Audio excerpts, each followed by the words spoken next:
आज मैं आपको एक ऐसा नंबर बताने वाला हूं जो तय करता है आपका टूथपेस्ट सही है या गलत, आपका पेट स्वस्थ है या अस्वस्थ, और आपकी मिट्टी में फसल अच्छी होगी या नहीं। सिर्फ एक नंबर, पीएच। लेकिन सवाल है, आखिर पीएच होता क्या है? पीएच के बारे में हम लोग आज पढ़ने वाले हैं। अगर यकीन मानिए, अगर आप पीएच टॉपिक समझ जाते हैं तो बोर्ड एग्जाम में पीएच वैल्यू से रिलेटेड कोई भी प्रश्न आपका नहीं छूटेगा। तो चलिए बिना समय बर्बाद किए शुरू करते हैं आज का बेहद आसान और मजेदार लेक्चर। हेलो स्टूडेंट्स, मैं हूं शिवम और आप देख रहे हैं स्काई ज्ञानदीप। पीएच वर्ड दो लेटर से मिलकर बना है, जैसा कि आप देख पा रहे होंगे।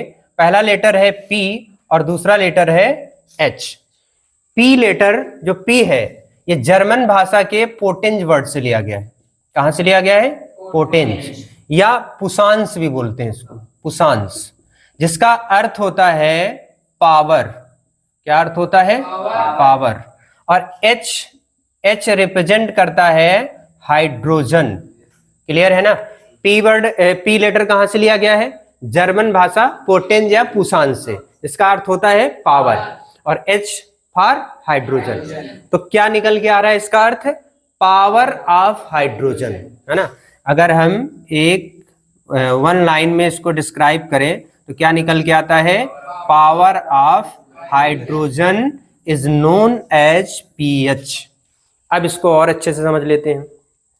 मान लो आपके पास कोई एक सॉल्यूशन है जो एसिडिक है ना, अम्लीय विलयन है। उस अम्लीय विलयन में आपको ये पता करना हो, क्योंकि हमें पता है अम्ल क्या होते हैं, जो H+ आयन प्रोड्यूस करते हैं। तो अगर ये अम्लीय है तो ये H+ आयन प्रोड्यूस करेगा। तो हम पीएच के थ्रू क्या करते हैं, ये पता लगाते हैं कि H+ आयन यानी हाइड्रोजन आयन की सांद्रता कितनी है इसमें। इसी हाइड्रोजन आयन की सांद्रता को ही क्या कहते हैं? पीएच। अब इसकी परिभाषा समझ लेते हैं। किसी विलयन में H+ आयन की सांद्रता को ही पीएच कहते हैं। कोई भी अम्लीय विलयन है उसमें हाइड्रोजन आयन की सांद्रता पता लगाना ही क्या कहलाता है? पीएच। अब इसका एक फार्मूला होता है, पीएच बराबर -log(10H+). अब इसके अकॉर्डिंग अगर हम परिभाषित करना चाहें तो किसी विलयन में हाइड्रोजन आयन के ऋणात्मक लघुगणक को पीएच कहते हैं। एक ये भी परिभाषा हो जाएगी, है ना? फिर से सुनिएगा, किसी विलयन में हाइड्रोजन आयन के ऋणात्मक लघुगणक को पीएच कहते हैं। क्लियर है इतना? अब हम ये समझ लेते हैं कि पीएच स्केल क्या होता है। देखिए ध्यान से समझना, पीएच और पीएच स्केल इन दोनों में डिफरेंस होता है। बहुत लोग एक ही समझ लेते हैं। पीएच टॉपिक अलग है और पीएच स्केल अलग है।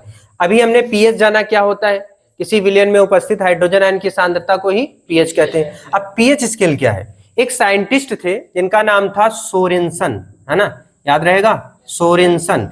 इन्होंने 1909 में किसी विलयन में उपस्थित हाइड्रोजन आयन की सांद्रता को पता लगाने के लिए एक स्केल विकसित किया, जिसको हम क्या बोलते हैं?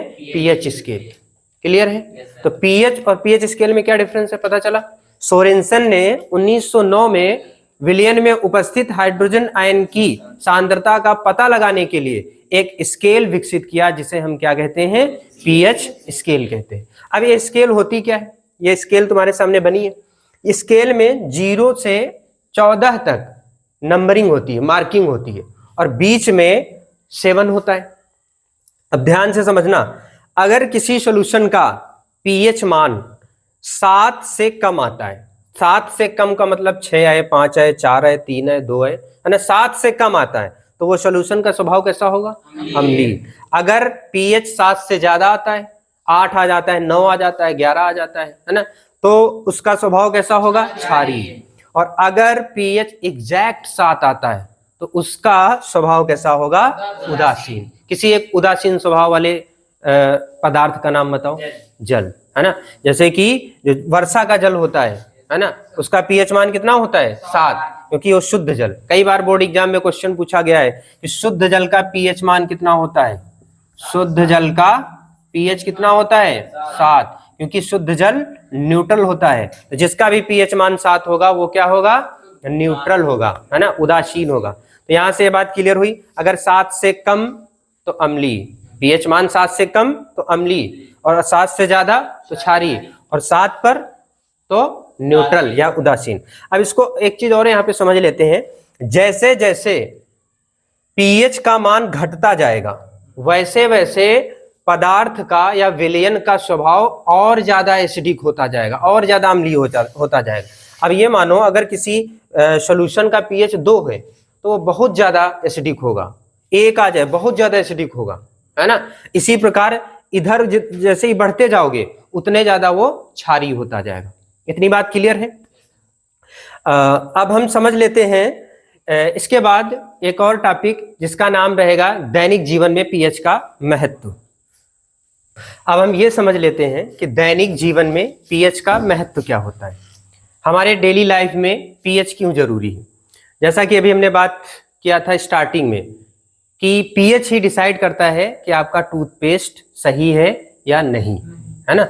और हमने एक बात बोली थी कि आपका पेट स्वस्थ है या अस्वस्थ, और तीसरी बात ये बोली थी कि आपकी फसल अच्छी होगी या नहीं, ये कौन डिसाइड करता है, पीएच। अब हम इसके कुछ दैनिक जीवन में महत्व समझ लेते हैं। जैसे पहला है, हमारा शरीर जो है वो 7 से 7.8 पीएच के बीच कार्य करता है। अगर इस रेंज से पीएच कम हुआ या पीएच ज्यादा हुआ तो हम बीमार पड़ जाते हैं। तो यहाँ पर भी पीएच का देखो इंपॉर्टेंस है, महत्व है। अगले पॉइंट में बताया गया है, वर्षा के जल का पीएच मान 5.6 से कम हो जाता है तो अम्लीय वर्षा हो जाती है। जो पानी बरसता है ना उसका पीएच 5.6 से कम नहीं होना चाहिए, नहीं तो अम्लीय वर्षा हो जाती है। अम्लीय वर्षा बहुत ही नुकसानदायक होती है सभी जीवों के लिए, सभी फसलों के लिए, है ना। तीसरी बात में बताया गया है, मुंह का पीएच मान, जो हमारी सलाइवा होती है ना, उसका पीएच मान, मुंह का पीएच मान 5.5 से कम अगर हो जाता है तो दांतों का क्षय प्रारंभ हो जाता है। दांतों का क्षय का मतलब दांत धीरे धीरे डिके होना स्टार्ट हो जाते हैं, नष्ट होना स्टार्ट हो जाते हैं। इसीलिए जितने भी टूथपेस्ट आते हैं वो क्षारीय प्रवृत्ति के बनाए जाते हैं, है ना। क्षारीय क्यों बनाए जाते हैं, क्योंकि मुंह का पीएच मान 5.5 से कम नहीं होना चाहिए, है ना। तो एसिडिक ऐसे ही है तो क्षारीय बना देते हैं, जिसकी वजह से क्या होता है कि बैलेंस होता है ना, दांतों का क्षय रुक जाता है। फिर अगले पॉइंट में समझते हैं कि मधुमक्खी का डंक, कभी आपने सोचा है कि जैसे हमारे शरीर में कहीं पे कांटा लग जाए तो पेन होता है, दर्द होता है ना। लेकिन उसी बिहाफ पे अगर मधुमक्खी काट खाए, मधुमक्खी बाइट कर ले, तो उसमें क्या होता है, पेन के साथ साथ जलन भी होती है, खुजलाहट होती है। तो ऐसा क्यों होता है, दोनों में अंतर होता है, क्योंकि मधुमक्खी का जो डंक होता है वो मैथोनोइक अम्ल छोड़ता है, उसी मैथोनोइक अम्ल की वजह से ही जलन टाइप की होती है, इरिटेशन होता है। नेक्स्ट पॉइंट में बताया गया है, अच्छी फसल के लिए विशिष्ट पीएच की आवश्यकता होती है। हर पौधा हर पीएच में नहीं उगता है, हर फसल के लिए अलग अलग पीएच की आवश्यकता होती है। अगर किसी जैसे कि खेत की जो मिट्टी है, सॉइल है, उसका पीएच एसिडिक है ना, तो हम लोग क्या करते हैं, कंपोस्ट वगैरह डालते हैं। अगर ज्यादा एसिडिक है तो क्विक लाइम यूज करते हैं, और ज्यादा बेसिक है तो कंपोस्ट वगैरह यूज करते हैं, है ना। तो ऐसे में हम एक अच्छी फसल, पीएच का ज्ञान करके अच्छी फसल उगा सकते हैं।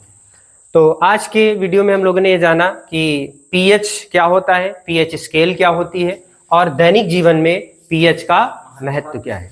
अगर आपको ये लेक्चर पसंद आया हो तो वीडियो को लाइक करें और अपने दोस्तों के साथ शेयर करें, और स्काई ज्ञानदीप चैनल को सब्सक्राइब करना मत भूलिएगा।